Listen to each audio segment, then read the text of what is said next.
नमस्कार। मैं हूं विपिन मिश्रा और आप देख रहे हैं न्याय स्वर। हम पहुंच चुके हैं रायगढ़ के जिला पुलिस अधीक्षक कार्यालय पर। ये पीड़ित हैं, जेएसडब्ल्यू प्लांट के खिलाफ यहाँ पर आए हैं। कुछ महीने पूर्व, लगभग 1 महीने पूर्व इन्होंने जेएसडब्ल्यू के गेट के सामने धरना प्रदर्शन किया था। इनकी ज़मीन वहाँ पर गई है, उसके बावजूद भी रोजगार के नाम पर 0 बटा सन्नाटा है। पिछली बार जब इन्होंने धरना दिया था, उस समय भी कंपनी प्रबंधन ने लिख के इनको दिया था कि हम आपको नौकरी पे 1 महीने के अंदर रख लेंगे। लेकिन आज महीना गुजरने के बाद भी आज तक ये नौकरी के लिए दर दर भटक रहे हैं। एसडीएम साहब के भी हाथ खाली हैं, क्योंकि अब एसडीएम साहब भी उसमें कुछ कहने से बच रहे हैं। हम पूछते हैं ग्रामीणों से क्या समस्या है। नाम बताइएगा। मेरा नाम जयप्रकाश राठिया है। मैं सिंघनपुर का निवासी हूँ। हमारा मुद्दा यही है कि हमारे ज़मीन जेडब्ल्यू लिया है भू अर्जन में और हम लोगों को बेरोजगार छोड़ दिया है, जबकि आदर्श पुनर्वास नीति में ये साफ साफ लिखा गया है कि 2 महीने के अंदर या 2 वर्ष के अंदर सभी को लेना है नहीं ले भूस्वामी। तो ये मुद्दा छोड़ दिया है और अभी तक लिया नहीं है। और हम अभी हड़ताल किए थे 2 महीने पहले। उसमें कंपनी द्वारा समझौता किया गया था कि हम आपको 31 जुलाई तक सभी का निवारण कर देंगे, ले लेंगे करके। और सभी और 6 सूत्रीय थे, उन पर भी सहमति जताई थी। और अभी वो हमें बुलाकर 5 जने को लूँगा, ऐसा है वैसा है करके गोल मटोल जवाब देकर किसी को कर ही नहीं रहा है। नाम बताइएगा आपका। मैं नीलकंठ चौहान हूँ। एक ही चीज़ कहना चाहूँगा, 2014 में जमीन भू अर्जन करके ले लिया गया और हमारे साथ पूरा छलावा किया जा रहा है।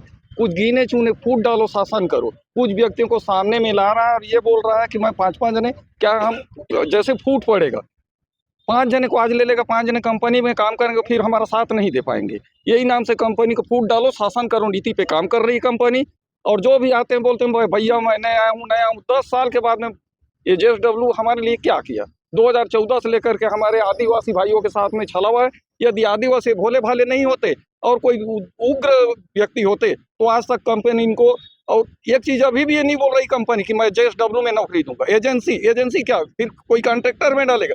हमारे साथ पूरा छलावा हो रहा है, धोखेबाजी किया जा रहा है। अब ये बर्दाश्त नहीं करेंगे, आर पार की लड़ाई के मूड में है हम। नाम बताइएगा आपका। नाम बताइए। नमिश दास महान। आप वहीं के निवासी हैं? जी, मैं ग्राम बिलासपुर क्या चाह रहे उर्दूपुर।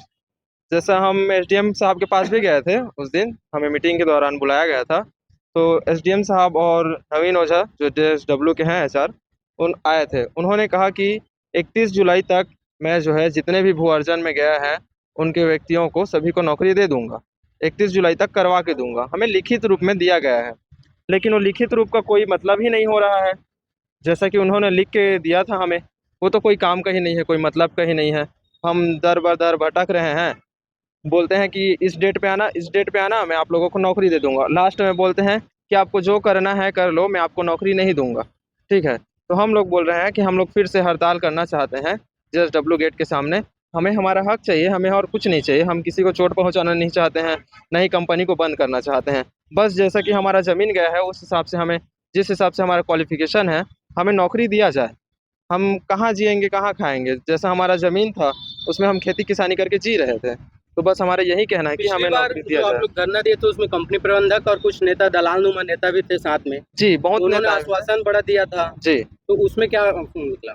उसमें कोई कुछ मतलब ही नहीं निकला कुछ आश्वासन का। जैसे कि एसडीएम साहब मैं बता रहा हूँ आपको, आए भी थे, उन्होंने भी लिख के दिया था हमें कि 31 जुलाई तक हो जाएगा आपका नौकरी। लेकिन आज हो गया है 1 अगस्त। अब देख रहे हैं, कल 31 जुलाई था, कल हमें बुलाया गया था, तो उन्होंने कहा कि मैं नौकरी नहीं दे सकता, मेरे पास इतना रिक्वायरमेंट नहीं है। जी, तो आप अभी एसपी साहब के पास आए थे, क्या बोले? तो एसपी साहब बोले हैं, हमें लिख के दे दिए हैं कि आप चक्का जाम तो नहीं कर सकते, पर हड़ताल में ज़रूर बैठ सकते हैं, आप शांतिपूर्वक हड़ताल कर सकते हैं। जी। तो ये थे ग्रामीण। इनकी समस्याएं हैं कि इनकी ज़मीन तो गई है, उसके बदले में इन्हें नौकरी नहीं मिली, आज तक दर दर ठोकर खा रहे हैं। और जो पुरानी आदत है कंपनी प्रबंधकों की कि झूठ बोलना। पिछली बार भी इन्होंने धरना दिया था, शांतिपूर्वक धरना प्रदर्शन हो रहा था, लिखित में आश्वासन दिया था। अब आदमी लिखित में अगर भरोसा ना करे तो कैसे करे? अब सीधा सीधा यह कहा जा सकता है कि जेएसडब्ल्यू के जो प्रबंधक हैं और जो वहाँ पर के आसपास के जो नेता जैसे लोग हैं, जो उस समझौता अनुबंध उसमें बैठे थे वे इस वादे को पूरे नहीं करा पा रहे हैं। इसका मतलब साफ है कि कहीं ना कहीं वो ठेकेदार बन चुके हैं जो नेता है वहाँ के, और जो कंपनी प्रबंधक है वो सिर्फ और सिर्फ अपने लाभ को देख रहा है। बहरहाल अब देखना यह है कि इन्हें रोजगार मिलता है या नहीं।